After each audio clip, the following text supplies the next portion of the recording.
বাজি ধরে বলতে পারবো কেউ বুঝতেই পারবে না এই হালুয়াটি ডিমের তৈরি। মজাদার ডিমের মনসুর হালুয়া তৈরি করে নিন মাত্র 4টি উপকরণে। বিশ্বাস করুন, এত সহজ আর মজার হালুয়া রেসিপি দ্বিতীয়টি নেই। এটি ভিতর থেকে এতটাই নরম যে মুখে দিতেই মিলিয়ে যায়। একবার হলেও বানিয়ে খেয়ে দেখবেন। আসসালামু আলাইকুম, ওয়েলকাম টু সাবরিহাস কিচেন। আমি ডিমের মনসুর হালুয়া তৈরি করার জন্য প্রথমে একটি মিক্সিং বলে 2টি ডিম ভেঙে নিয়েছি।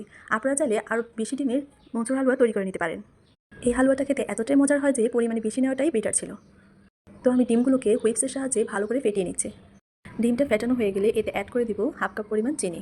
আপনারা আপনাদের টেস্ট অনুসারে চিনি পরিমাণটা কম বেশি করে নিতে পারেন। আমার মতে মিষ্টি জাতীয় খাবারগুলোতে মিষ্টি পরিমাণটা একটু বেশি হলেই ভালো লাগে। তো আমি হুইপসের সাহায্যে ডিম আর চিনিটাকে ভালো করে মিক্স করে নিচ্ছি। এরকম সহজ ও মজার এবং ইউনিক রেসিপি পেতে পেজে ফলো দেবেন, আর ইউটিউব চ্যানেল থেকে দেখলে সাবস্ক্রাইব করে বেল বাটনটি অন করে দেবেন। তো চিনি ভালো করে মেশানো হয়ে গেলে আমি 1/4 কাপ পরিমাণ ঘি দিয়ে দিলাম।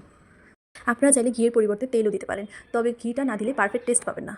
একবার হলেও এই হালুয়ার রেসিপিটি বানিয়ে পরিবারের সবাইকে খাওয়াবেন, দেখবেন সবাই এই হালুয়ার ফ্যান হয়ে গেছে আর আপনাকে বারবার বানিয়ে দিতে বলবে। তো ঘিটা ভালো করে মিক্স করা হয়ে গেলে আমি এই পর্যায়ে 1/4 কাপ পরিমাণ গুঁড়ো দুধ দিয়ে দিলাম, আর মিষ্টির ব্যালেন্স ঠিক রাখার জন্য সামান্য পরিমাণ লবণ দিয়ে দিলাম। তো উপকরণ সবগুলো খুব ভালো করে মিক্স করে নিতে হবে। তো উপকরণগুলো আমার মিক্স করা হয়ে গেছে। তো এই পর্যায়ে ব্যাটারগুলো একটি পরিষ্কার প্যানে ঢেলে চুলায় বসিয়ে দিতে হবে। তো এই পর্যায়ে চুলায় বসিয়ে মিডিয়াম আঁচে একটি হুইপসের সাহায্যে অনবরত নেড়ে নিতে হবে।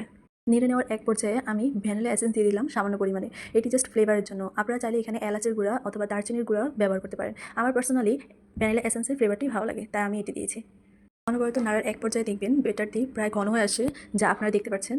অবশ্যই এই হালুয়াটি অনবরত নেড়ে চেড়ে রান্না করে নিতে হবে এবং অবশ্যই রান্নাটা অল্প আঁচে করতে হবে, তা না হলে ডিমটা জমাট পেতে যাবে। তো আপনারা দেখতে পাচ্ছেন হালুয়াটা প্যানের গা থেকে প্রায় উঠে আসছে। তো এই পর্যায়ে আমি একটি স্প্যাচুলার সাহায্যে নেড়ে চেড়ে নেব। অনবরত নাড়ার এক পর্যায়ে আপনারা দেখতে পাচ্ছেন ডিমের হালুয়াটি প্রায় সুজির হালুয়ার মতো হয়ে গেছে। তো আপনারা এই পর্যায়ে চাইলে নামিয়ে চামচ কেটেও খেতে পারেন। তো আমি এই হালুয়াটি মিষ্টির শেপে পরিবেশন করব, তাই আর একটু নেড়ে চেড়ে শুকিয়ে নেব। তো আমার হালুয়াটি পারফেক্টভাবে রান্না হয়ে গেছে। তো আমি এই পর্যায়ে একটি বাটিতে ট্রান্সফার করে নিয়েছি। তো হালুয়াটি সামান্য ঠান্ডা হয়ে গেলে আমি এগুলোকে নাড়ুর আকারে শেপ দিয়ে নেব। আপনারা চাইলে এই পর্যায়ে কোনো বাটি বা মোল্ডে দিয়ে বরফি আকারেও শেপ দিয়ে নিতে পারেন। আর যদি আপনারা মোল্ড বা বাটিতে হালুয়াটি সেট করে থাকেন, তাহলে অবশ্যই এই কাজটি হালুয়াটি গরম থাকা অবস্থাতেই করে নিতে হবে। তো আপনারা দেখতে পাচ্ছেন আমি একে একে নাড়ুর আকারে শেপ দিয়ে নিচ্ছি হালুয়াগুলোকে।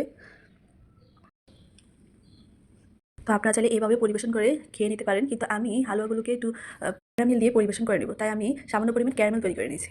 তো আপনারা তো জানেন কীভাবে ক্যারামেল তৈরি করতে হয়। ক্যারামেলগুলো চুলায় থাকা অবস্থায় হালুয়ার উপরে আমি সামান্য পরিমাণ দিয়ে নিয়ে এবং উপরে বাদাম দিয়ে ডেকোরেশন করে নিচ্ছি। তো তৈরি হয়ে গেল আমাদের ক্যারামেল ডিমের হালুয়া বা বরফি, যে যেটাই বলে থাকেন। এই হালুয়াটি তৈরি করা যে কতটাই সহজ এটি অবশ্যই আপনারা দেখেছেন। আজকের এই ভিডিওটি যদি আপনাদের ভালো লেগে থাকে, তাহলে লাইক শেয়ারের পাশাপাশি ফলো দেবেন, আর ইউটিউব চ্যানেল থেকে দেখলে সাবস্ক্রাইব করে বেল বাটনটি অন করে দেবেন। আজকে এই পর্যন্ত, অন্য আরেকটি ভিডিও নিয়ে আবার হাজির হব। সেই পর্যন্ত আপনারা ভালো থাকবেন, সুস্থ থাকবেন। আল্লাহ হাফেজ।